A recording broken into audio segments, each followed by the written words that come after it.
Hit the go live button, and we're live. It is Tuesday, August 10th, 5:06 p.m. Eastern Time. We are not allowed to have fun anymore. We have not been able to have fun for 489 days. There was a brief respite in there where we were tricked into thinking we could have fun. But we are allowed to have Seth Magaziner, Treasure of Rhode Island, back on the show. Last seen on the show, episode 38, when we were doing it via Zoom. So this is your first Crowdcast episode. Yeah, welcome back to the show. Thanks. It's awesome to be back. I have to say at the outset, last time you had me on, I did not know anything about this show. I had no idea what this was. I was totally unprepared. This time I've done my homework, and I have learned. So what I've learned is that this is the 487th episode, so congratulations. And of those 487 episodes, my last visit is the 484th most viewed. So I am the third least popular guest that you have ever had on A Little Fun. And I was trying to figure out like why this would be. And I think it is because I did not bring enough embarrassing pictures of you from when we were younger last time that I was on. So I think what I need to do. Careful. Is the share screen working? That's a good one. Seth, oh my God. So hopefully this will help you boost my view count, my viewer count. Oh my God. No, I don't know. No. I don't know how to make this screen sharing Yes, I stuff, know you don't. This is what I'm ending this. Oh my God. Oh wow, I'm bright red now. Just like last time you did that.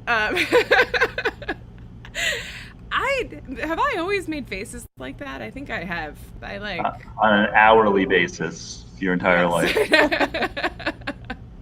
Well, it is so good to see you. Genevieve was catching up to basically prep for your for you being on the show. And what were you saying that we were talking about the last time he was on?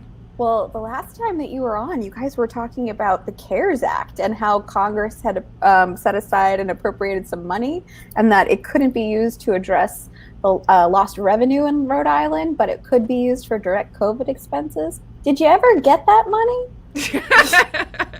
We did get money. We did get the money, and we used it actually as a state in some very interesting ways. So, like a lot of states, we used it for things like setting up field hospitals and ramping up testing and ramping up vaccinations.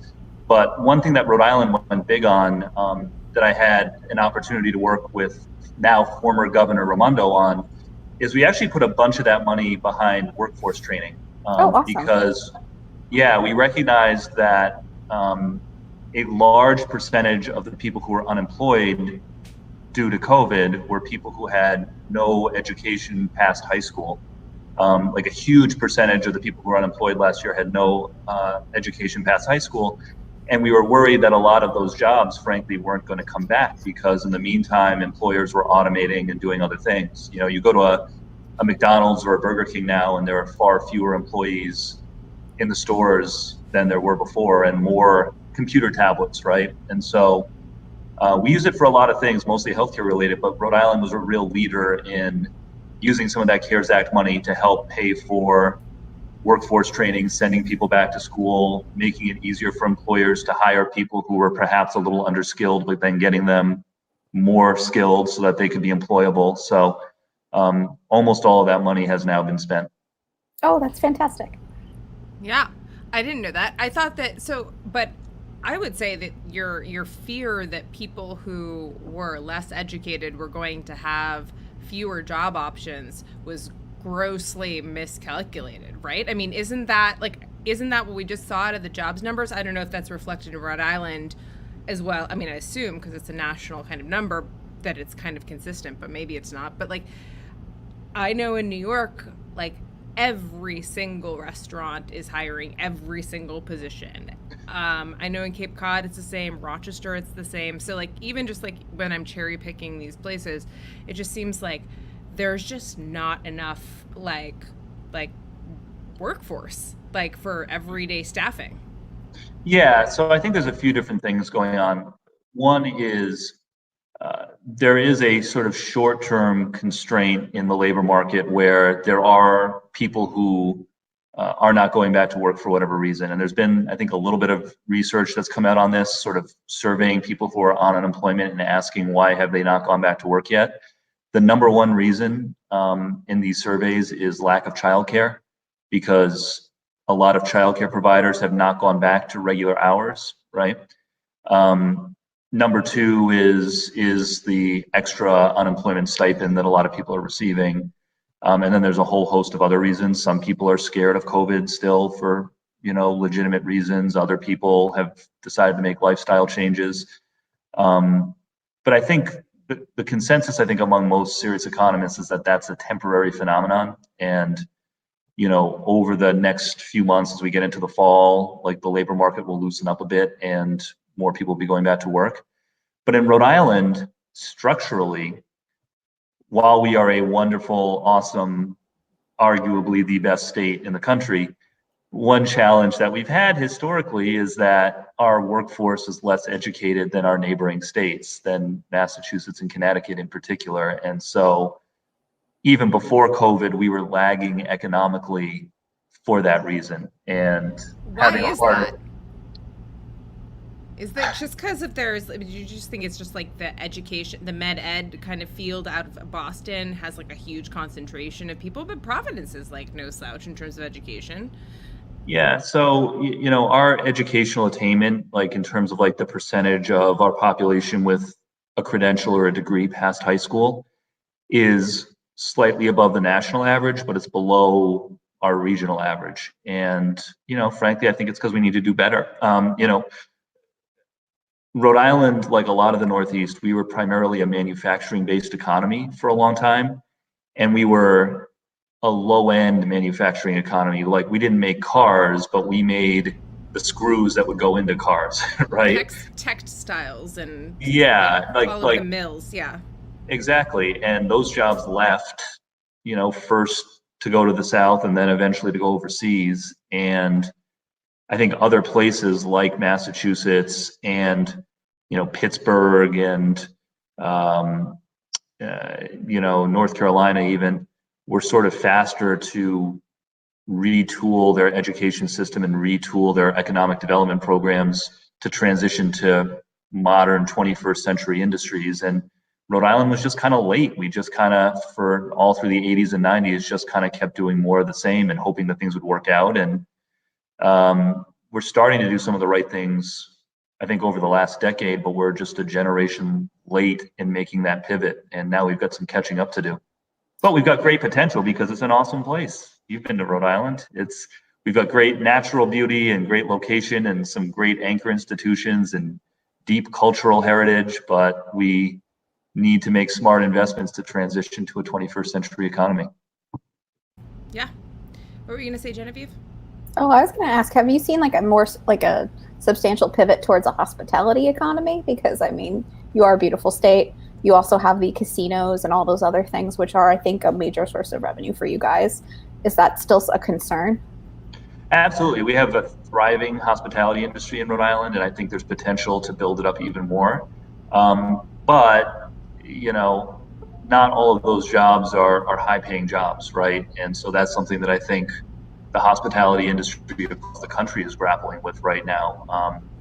In Rhode Island, we just passed a pathway to a $15 minimum wage, which I support. And increasingly, I think the hospitality industry, which tends to be exempted because tipped jobs where people work for tips are exempted from minimum wage laws in most places.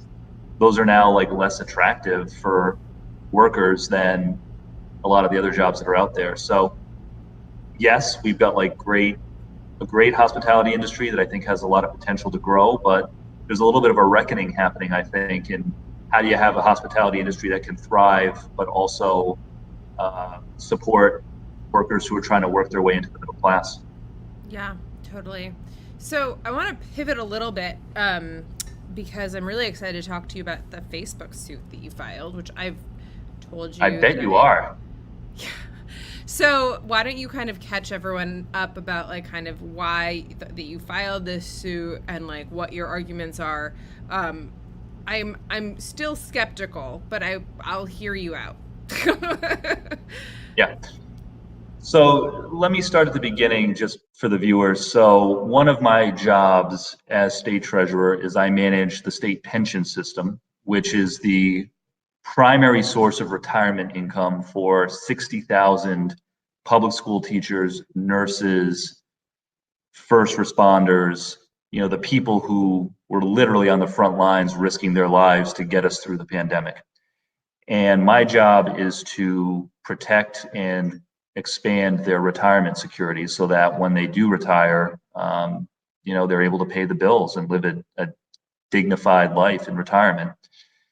And stock ownership of publicly traded companies can be actually a great vehicle for retirement security for middle class and working class people, whether it's through a pension system like ours or a 401k or some other savings vehicle. What happens sometimes, though, is that the managers of the companies that we invest in have incentives that do not always align with the owners of those companies, namely the 60,000 teachers and nurses and first responders that I referenced earlier. So at the core of what this situation with Facebook is for us is, this is a sort of a textbook example of managers of a company, the people who run the company, having a different set of incentives and sort of a perverse set of incentives at times that causes them to act not in the best interest of their stockholders, but rather in the best interest of themselves as individuals.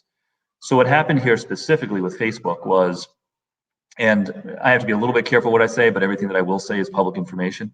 What happened here specifically was Facebook executives, specifically Mark Zuckerberg, Sheryl Sandberg, and a handful of others, they failed to adequately protect the privacy of user data.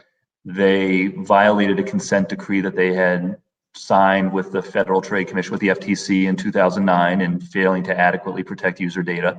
They've admitted this. This is not an issue of the facts are the facts. Because they violated that agreement and they did not take adequate steps to protect user data, they were about to be fined once again by the FTC in 2019. They were negotiating with the regulators that were going to sanction them. And in the context of those negotiations, they basically said to those regulators, hey, tell you what, you want to fine us $100 million? We'll make you a deal. We will pay you $5 billion instead of $100 million in exchange for you leaving our personal names out of the consent judgment. Like, in other words, instead of giving you $100 million of our shareholders' money, we will give you $5 billion of other people's money to protect our personal reputations and potentially shield us from liability, right? And So that's a this pretty is a clear little bit breach more of fiduciary duty. expansive. That's Yeah. well, fair. Okay, sorry. I'm just gonna interrupt you briefly just to ask a few clarifying questions so far. So we get this. So they was it that big? Wow, I can't say Delta anymore because then people are gonna think I'm starting about the coronavirus or shitty airlines or I don't even know what anymore. But I meant change is the difference between was it really that big? Was it 100 million to 5 billion? Because I don't remember it being that big. Was it? Okay. Yeah, because our understanding is that there were pretty specific statutory constraints on how much of a fine the FTC was allowed to levy, right? Like a regulator can't fine a company an unlimited amount. There's statutory limits.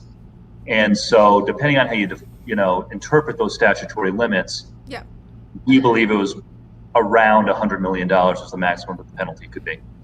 And rather than seek, so now the other thing I want to just, and you might not know this, so it's fine if you don't have an answer. There's so much stuff to always cover with Facebook that I tend to kind of just do whatever it is that I'm working on and keep up with the stuff that I'm working on. And I just like can't pick up all of the other stuff. So I'm a little behind on this and I don't remember all the details. But was it just speaking from like the way that you're describing this, what it sounds to me like, not having seen what the settlement arrangement was, a settlement agreement was, was it just to keep, when you say keep their names out of it, do you mean like they tried to like avoid personal liability? Like they were trying, like the FTC was going to try to pierce the corporate veil in some way and like go after them in their personal capacity, capacity? Because that would probably fail. So I don't want to try to assign motives, but the FTC has a number of tools at their disposal, right?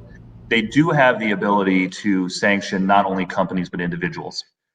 They have the ability to sanction individuals for doing things like, not acting in good faith or honoring prior consent agreements, as was the case here. They have the ability to go so far as to limit the ability of individuals to continue to serve in leadership roles at companies that have violated the law or violated consent agreements. I don't think that anyone was planning on having, them go that far in this case, but, we have reason to believe that the original intent of the FTC was to basically call out specific individuals at the company in leadership capacities who were directly responsible for violating the 2009 agreement. And so why would those individuals not want to be called out? Well, it could be because they were worried that they would be then opened up to civil litigation from users, right? That could be one reason. It could be that, they just didn't want the bad press or the bad media. I mean, it's natural for public figures in business, like in politics, to be about their public image. But whatever their motivations were, and I don't know what their motivations were, you can't use other people's money, shareholders' money, if you're a manager, just to protect your own reputation when you're the ones that screwed up. Yeah, that's fair. But like in terms of fiduciary duty and your underlying claim, one of the parts of your suit is going to have to be let you demonstrate harm. It can't just be they violated the fiduciary duty to no effect, right? Or because right? So like you'd have to show that there was some type of harm. The stock is through the fucking roof. So like how is there long-term how are you going to prove harm? That's at the end of, like, listen, I believe you on all of this stuff.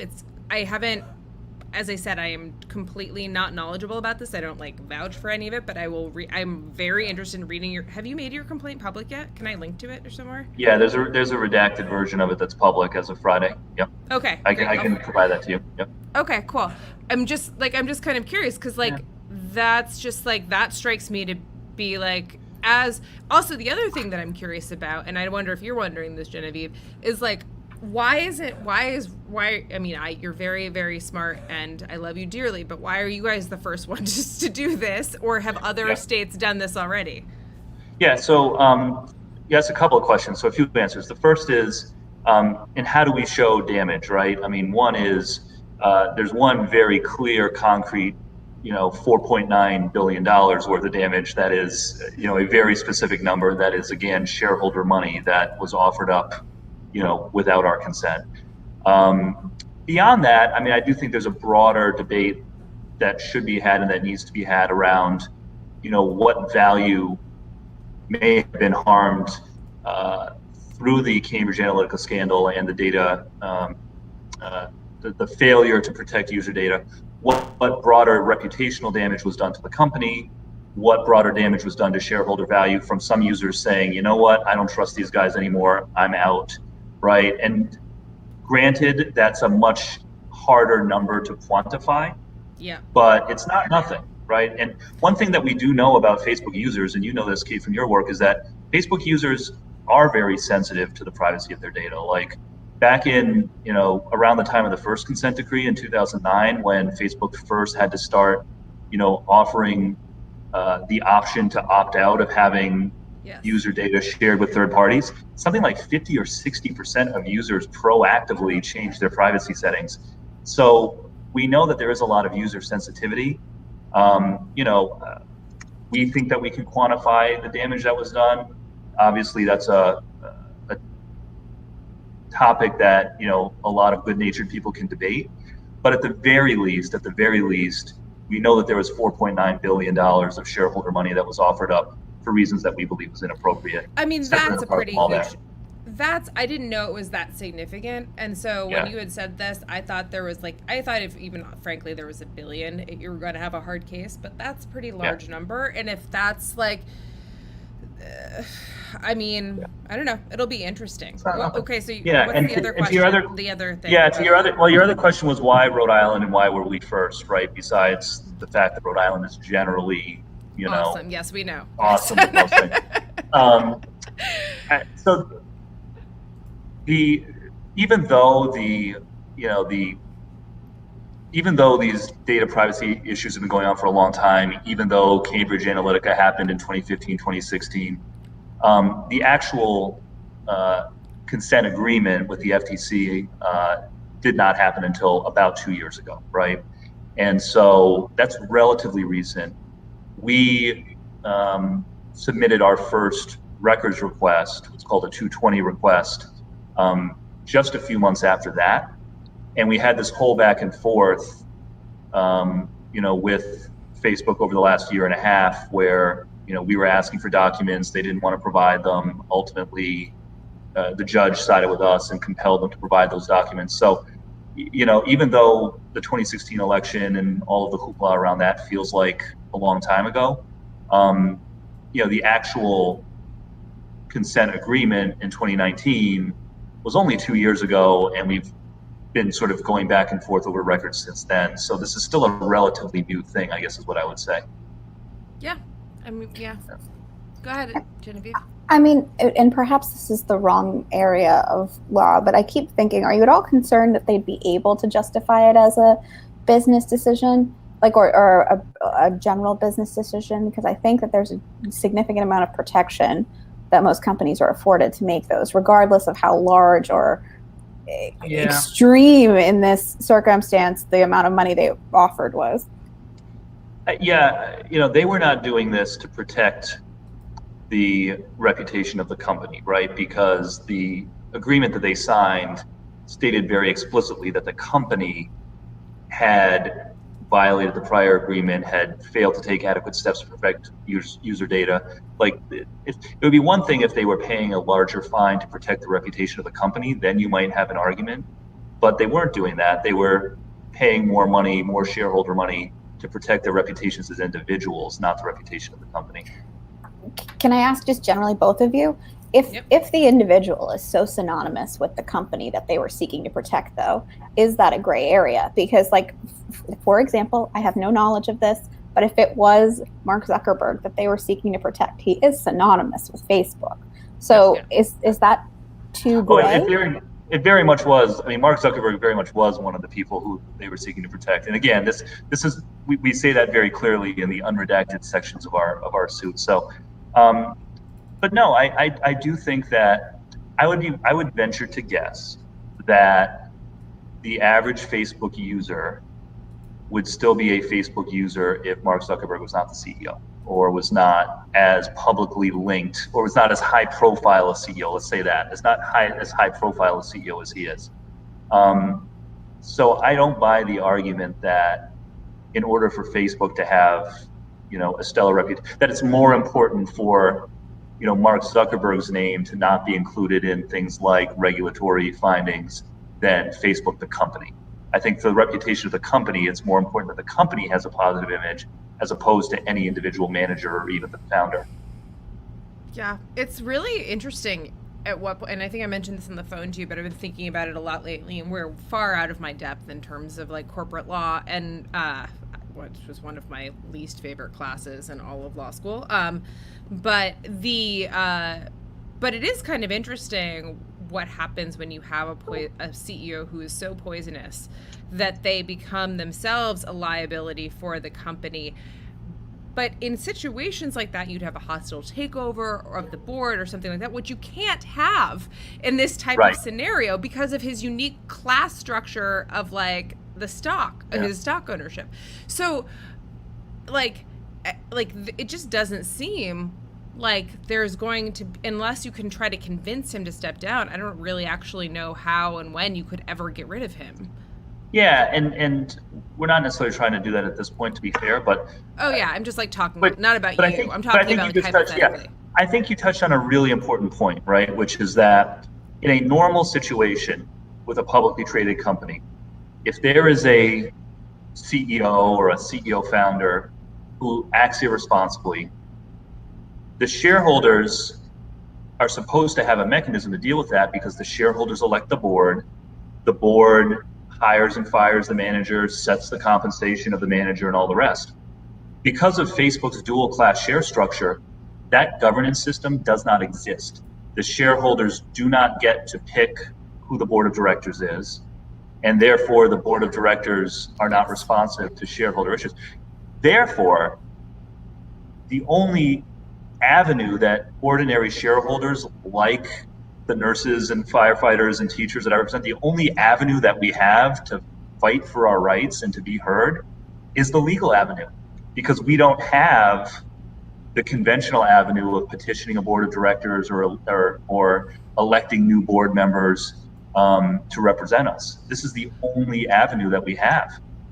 Yeah, I mean, that's absolutely true. And that's more than even users have, because users don't have, like, for a lot of these, for decisions that aren't fiduciary, for content decisions, as we've talked about before, they have no avenue whatsoever. This is super interesting. Where did you guys file this? Did you file in federal court? In Delaware. Court? Yeah. Oh, in Delaware. In California. Excuse me. Oh, okay. Yeah. That's why I was like, wow. Yeah, no. Okay. Okay. That makes sense. Interesting. That'll be fun to watch. Keep us posted. Yeah. So we should probably start going to questions, but there was something else you were telling me something that you said that you changed the name of Rhode Island? Did you actually? Was that a joke? Since the last time you had me on the show, I am not the treasurer of Rhode Island and Providence Plantations anymore. I'm just the treasurer of Rhode Island. My title is much shorter now than it was a year ago. Updated. Did you actually have that in a fucking business card, Seth? No, I don't think we ever had it in our business card. Okay. And I will say, I did remove Providence Plantations from all of our office documents even before the voters voted to take that step. Very forward thinking of you. No, I actually think that's great. It's kind of crazy that there's just all of these vestigial tales of history on these Confederate monuments we've walked by for forever and never noticed or haven't thought much about. And it's great that I think that we're updating a lot of these things. Yeah. I think that's awesome. It was an interesting, obviously with, everything that happened last summer and, the rising awareness of structural racism in our society, there were a lot of issues that need to be tackled in the criminal justice system and the economic system and politics. But one of the sort of interesting facets of it in Rhode Island was it was a real moment in Rhode Island where people became educated about Rhode Island's own ties to slavery, to, generational racism. Because I think a lot of times in the northern states and the northeastern states, people think that, oh, well, we were on the right side of the Civil War. Therefore, we've always been perfect, right? When that's clearly not the case. And Rhode Island was a major hub of the slave trade. Yeah. Weren't you on the reparations, commission that Brown, years and years ago? I feel like Brown was out in front of it on this, came up with this huge commission. Yeah. That's right. Yeah. No. So Brown University, when we were there, Ruth Simmons was the president at the time and was a phenomenal leader, a historic leader in academia. Yeah, she was awesome. First African American and I believe first woman, second woman to lead an Ivy League. First woman. Yeah, first woman and first. Oh no, first maybe color. Second. You're right. Yeah. Yeah. She created this commission when we were students to investigate Brown's ties to slavery and to make recommendations for how the university could make amends or repair, the damage that was done. It was 2005. It was like Yeah. it was way before the conversation was really happening. And I remember it kind of being an out there thing. Like people were like, yeah, we're never going to do reparations. Like that's just never going to happen. Yeah. And she got a lot of heat for it. Brown got a lot of heat for it back in the day. Yeah. Back then, a lot of people, were very viscerally opposed to even looking at the subject. Liberal And so, college. Yeah. Yeah. And so we, so we produced a great report that not only in like very specific historical detail, explained the ways that what Brown had done, that literally, slaves had, enslaved people had built University Hall, the main building on campus, et cetera. And then, had kind of really went deep into the philosophy of, there were a philosophy professor on the committee, what does that mean that our moral obligations are today? And then specifically, how do we do it? Because at the end of the day, yes, Brown has a lot of resources, but Brown is not, it's not a bank, right? And so how do you think about restorative justice and making repairs in the context of a university? And so there were a whole series of recommendations that we made, some of which have come to fruition. Some had to do with memorialization, building monuments to, memorialize and educate people. But then also establishing a center for slavery and justice, for the study of slavery and justice, which has since happened and is now endowed and growing and does help advance the scholarship of slavery and racism. And then also building up Brown's relationship with the Providence Public Schools, because it was ultimately determined that for Brown to attempt to identify specific individuals today who were descended from those who had a connection with Brown in an enslaved way, generations ago, was like virtually impossible. Like the records just didn't exist to find those individuals. And Brown didn't have the resources to do some sort of reparations in a broad-based way, but it was ultimately determined that Brown is an educational institution, has the ability to really partner with the Providence school system and other school systems to help advance education in communities of color. And so that's what ended up happening. And the last story I'll tell about that is just credit to Ruth Simmons. Some of the professors on the committee were nervous that our recommendations were a little too explicit, going too far, would cost too much money. So the original draft, a lot of people don't know this, the original draft was like much more watered down than the final version. And Ruth saw it and stepped in and basically called us to dinner at her house one night and was like, try again, do better. Don't anticipate all the reasons that we may not be able to do something. Tell us what you really want to do, and Ruth Simmons, will be the one who decides whether or not we can afford to do something. I love it. It was just a great moment. It was a great moment in leadership that, has stuck with me all these years later. So yeah, and that's so great. It's also just such a wonderful way to have an actual dialogue about a subject that needs to be talked about. Yeah. And it showed that, unlike a lot of a university president, she was, really invested in, kind of the principles that were, into this. I mean, she raised a shit ton of money for Brown, too. But, there was, she was really invested in the principles, and, no one was talking about this. Literally, this was not, some, show pony commission or something. It was, literally not something that was, on the table, and it was kind of a cool thing. I'm kind of glad that, I forgot that you were, I forgot for a little while that you were on it and that it happened, because it just was, so far ahead of the curve.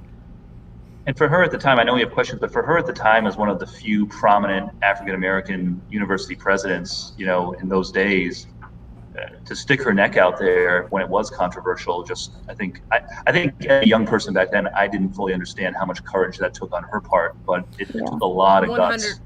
100%. I thought she was awesome. She was always I always just thought the world of her. She was a tremendous president. Yeah. Okay, Frank has a great question for you in your lovely state of Rhode Island. Frank, nice to see you. Oh, hold on, you have to unmute you. Sorry. There you go. Oh, yeah, thanks. And congratulations, Genevieve, on your promotion to host. I don't think I've been on since that started. Yeah, I'm just curious, not to take you off. Oh, you're welcome. Not to take you off the the topic of Facebook, but I am curious, particularly with the UN report coming out this week, about the plans that Rhode Island has to related to climate change. Particularly, I'm worried about the White Horse Tavern, which is the oldest bar in America, and I really wanted to, make it another 4 centuries or so. Yeah. So if you could talk about that, it'd be great. Thanks. Wait, Seth, what was the bar that we used to go to where we had to drink 100 beers and then we got like our names in the wall? I have no idea what you're talking about. What are you talking about? Your picture's up in that bar. I have no idea what you're talking about. Okay. No, you're talking about Sorry. Wicked and Pub. Wicked and Pub, yes, Wick Pub. Still okay, there, sorry.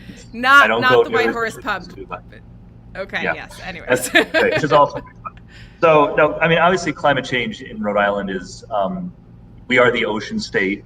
We are a low-lying area. And while it is not actually true that we're 3% smaller at low tide, it feels that way sometimes. And High tide. Sorry, high tide, excuse me. Long day. But, okay, Seth, don't make me tell the story about how you used to not like seafood. Oh, that has changed. I've done a total 180 I know. And converted. I know. Yeah. Sorry. Yeah, right. That way to end my political career, or try to. Yeah. I know. At the ocean state. I know. We're trying to talk. I got to be serious. It's climate change. So. Yes, climate change. So. Sorry, Frank. Yeah. So no, I mean we're obviously very vulnerable in Rhode Island, right? We're vulnerable to sea level rise. The Narragansett Bay in Rhode Island has risen 6 inches in the last 30 years. We're vulnerable to extreme weather events. But as a small state, we also have a real opportunity to be a leader. So there's a few things that we're doing. In 2015, one of the first things that I worked on is creating what is now called the Rhode Island Infrastructure Bank, where we are investing millions and millions of dollars in climate resiliency, like infrastructure upgrades, alternative energy projects across the state.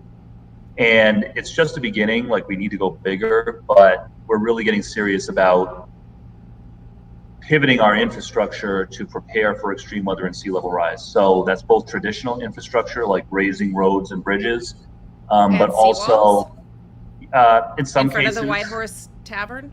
Yeah, exactly. We're just going to lift the White Horse Tavern up on stilts. But no, also Venice. But a lot of the most effective interventions are green interventions, like restoring marshes and sand dunes and things like that, and more green space in urban areas to catch runoff. So we got to go big on climate resiliency. Another very exciting thing happening in Rhode Island that I think we talked about the last time I was on the show is we are a leader in offshore wind. And by the end of this decade, offshore wind is going to be close to half of our total electricity use. It's going to come from offshore wind. Really? We think that we can be 100% renewable electricity in Rhode Island by 2030, like 8.5 years from now. Yeah, predominantly because of offshore wind, but also with solar and some other things. Well, it helps that you have 10 people living the whole state. Sorry, just kidding. We have 1.1 million. Our census numbers came back higher than expected. But just kidding.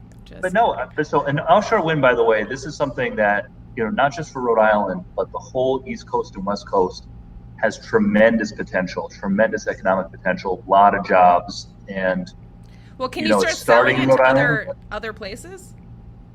Absolutely. Yeah, absolutely. And so again, right now, there are 5 offshore wind turbines off the coast of Rhode Island. We're going to go to 50 over the next 5 or 6 years. And that alone will get us to over a third of our electricity coming just from offshore wind, which is very, very exciting. Cool. That is really exciting. I still don't know what that means for the White Horse Tavern, but that's okay. I've been assured that it's going to be put on stilts. Yes. Okay. Dr. Doom, you are a voice and no picture, but nice to hear from your ominous presence. Go ahead with your question. Thank you. Which question would you prefer? I liked the minimum wage question.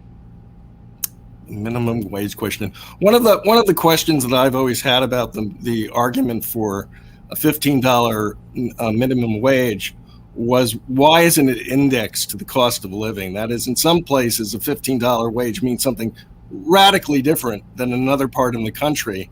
and yet there's this uniform demand for it. It doesn't seem economically rational. Yeah. So I think that what I would say is that the minimum wage should be enough for somebody working full time to live a dignified life, right? Like nobody who works full time should live in poverty. And I think you're correct that that level varies from place to place depending on the cost of living. And so I think you need to have a federal minimum wage as a floor. And that floor, by the way, has not been raised since I think the George W. Bush administration or something like that. So it's time to raise that floor for the whole country. But then on top of that, places that have a higher cost of living should have the flexibility to go higher if that's what it makes sense to do. So I totally agree with the premise of your question. I'll leave it at that. Yeah, no, I think I love that question though, because that's always also not made sense to me. Mike Larkey in the chat brings up that it's politically rational, like it's also just easier to sell like an even number and of like a wage increase, like to get people like excited about it, and it does kind of create the floor. Of course, economists would argue that raising a minimum wage raises inflationary cost of living costs in all these other kind of areas, which has like it's all just kind of a giant circle and it doesn't actually make a huge difference. I mean, that sounds like another conversation to have for another day. But like, it is a wealth transfer, right? I mean, some people pay more through inflation and other people get more through a higher real wage. So that is kind of the point. David Botts. I'm trying to there you go. Oh, God damn it. Sorry. By the way, Seth, you're in luck because I can't find any of my pictures from college on this computer. Sorry. Ha! Oh, have you been like furiously looking this whole time? Yes, that's what I've been doing. When I look like I'm not paying attention, I've been like going through all of my files trying to find them. Anyways, you don't have any of my Facebook user data that you can. You asked me to delete it, and I am a good person, and I deleted it from Facebook. Sorry. Hi, David. Okay. Sorry. Nice to see you. Well, good to see you. So, Seth, congratulations on the name change. I think it's a huge deal, and I appreciate your state's actions to bring about some justice slowly, but you're making progress. So that's good. My question is Rhode Island a party to the Sackler opioid settlement? And do you have an opinion on the S family, which I think is a good name for them, avoiding criminal liability, which I think it's terrible. Yeah. Are you familiar with this, by the way, Seth?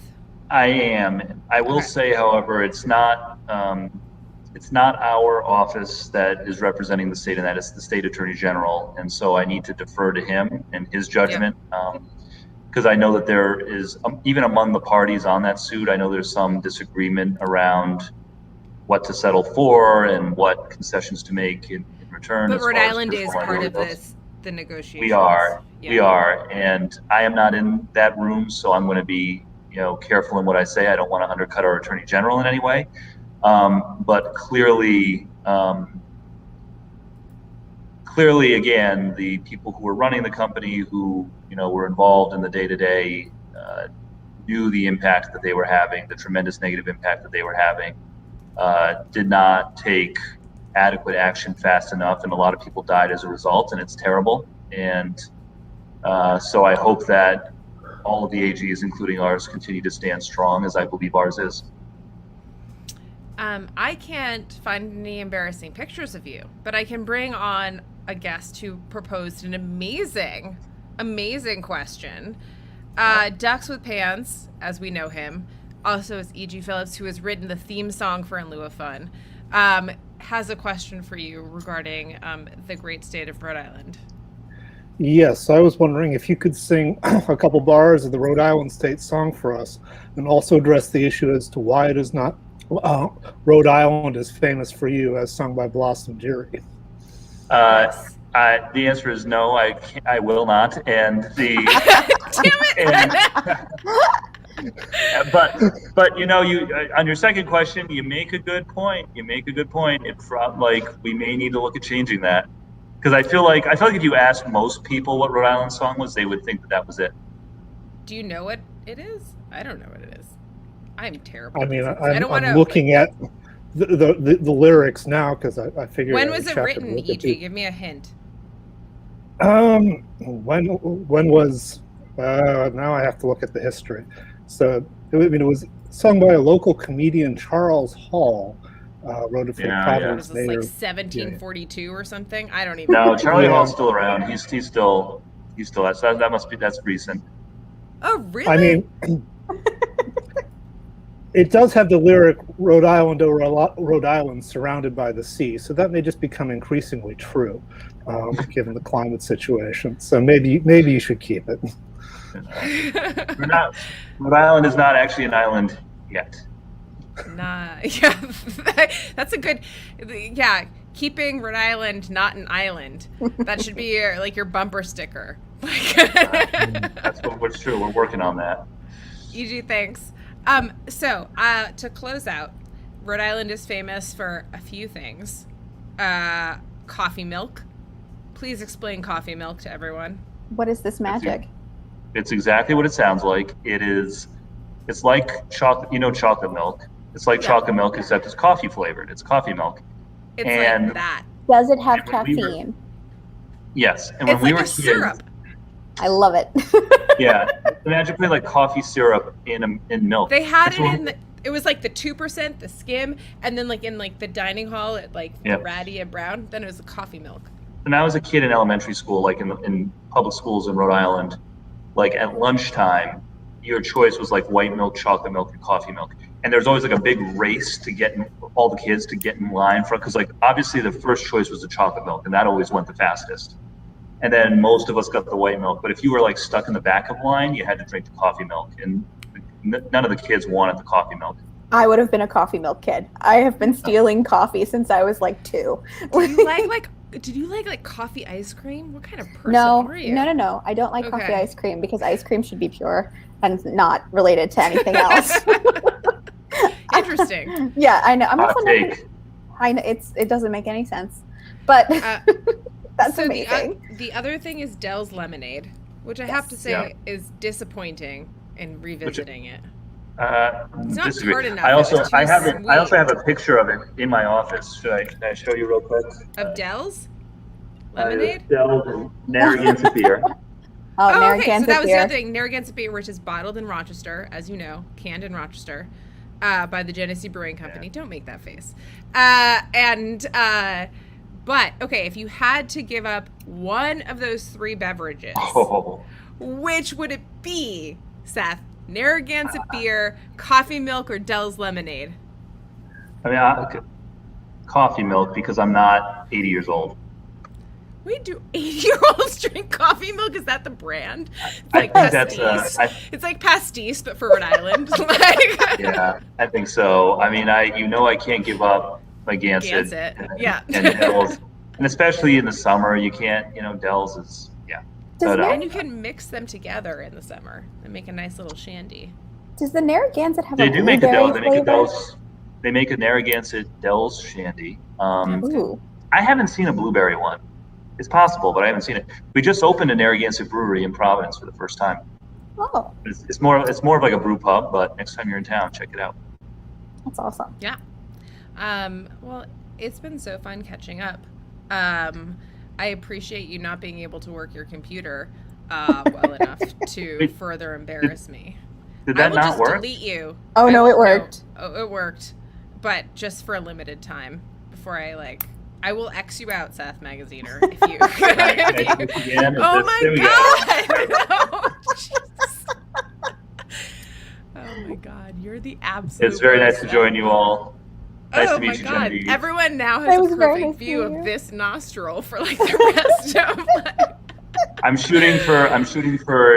not bottom 3. Like I want to be at least bottom 5 in lieu of fun views for this Well, episode. I'm very much looking forward to like some scandal happening in Rhode Island and everyone watching all of these at once and them rocketing to the top, right? I'll see what I can do. Yeah, just get on that. But yeah, really glad that we're not plunged into the disaster that we economically that we thought we were headed for last time you were on the show. This is a much more optimistic way to be on. I think we were just like looking back at that, we were so scared and we had no idea what was going on, and everything just felt so like, I don't know, just totally like unknown, like from the virus to the vaccine future to the economy. The government. Oh my God. Yeah. Right, for the election. Yeah. No, Boris 2020, Johnson was good in the riddance to hospital. 2020. Yeah, But- totally. Yeah. But, be safe, everybody. Get your shot. Wear your mask inside. I will. Thank- Yes, I will do that. Not in my home, but you get the idea. Thank I'll you see for you having later. me. It's an honor to be back. Thank you. We will be back 23 hours and 22 hours, 23 hours, 22, 23 23. and 3? 23 and no. Yeah. Whatever. No. We'll be back tomorrow at 5 Yes. p.m. Eastern time. I don't do the math. With Tom Nichols, who will be playing Where's the Lie and spinning a yarn for all of you. If you have not had the pleasure of seeing Mr. Tom Nichols in person, sometimes Carla, his life-saving... Do you know his cat saved his life, Seth? No, really? Yeah. Oh, yeah. Does cat dial 911 or something? What Better. was it? What think it was there- like he was having a heart. Fire?